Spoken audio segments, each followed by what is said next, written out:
Hello আমার মিষ্টি friend, সকলকে জানাই মিষ্টি সকালের অনেক অনেক শুভেচ্ছা। এই দিনটি ছিল পয়লা বৈশাখ। সকলকে জানাই শুভ নববর্ষ। তোমাদের দিনটি কেমন কেটেছে আমাকে অবশ্যই জানিও। তো এই দিনেই আমি আমার এই পথসঙ্গীকে আমার বাড়িতে এনেছিলাম। আজ তার 1 বছর পূরণ হলো, তাই ওকে নিয়েই চললাম নাচিন্দা মন্দিরে পুজো দিতে। তোমরা সকলেই জানো আমার এই পথসঙ্গীর নাম হচ্ছে ক্যান্ডি। আমাদের বাড়িতে যতগুলো বাইক সাইকেল আছে প্রত্যেকেরই নাম দেওয়া আছে। তো তোমাদের কার কার এরকম ভালোবেসে তোমাদের পথসঙ্গীর নাম রেখেছো আমাকে অবশ্যই কমেন্ট করে জানিও, আর কী নাম রেখেছো তাও জানিও। আর ওই যে মানুষটাকে দেখছো, ইনি হচ্ছেন বাইক পাগল মানুষ।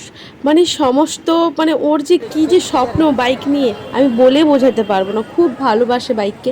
আমার ক্যান্ডির যত্ন ও সব সময় খুব যত্নে রাখে। জানি হয়তো প্রত্যেকটা ছেলেরই এরকমই বাইকের স্বপ্ন থাকে। তো চলো, আজকের দিনটা আমার তো বেশ কেটেছে আমার ক্যান্ডিকে নিয়ে। তোমাদের কার কেমন দিন কেটেছে আমাকে অবশ্যই কিন্তু কমেন্টে জানাবে। আর চলো, সেফ ড্রাইভ সেফ লাইফ। তাই হেলমেট পরে নিলাম, আর দেখো যাতে রোদ না লাগে আমাকে সানগ্লাস পরিয়ে দিল। তো চলো আজকের মতো টাটা, আবার দেখাবো একটা নেক্সট ব্লগে।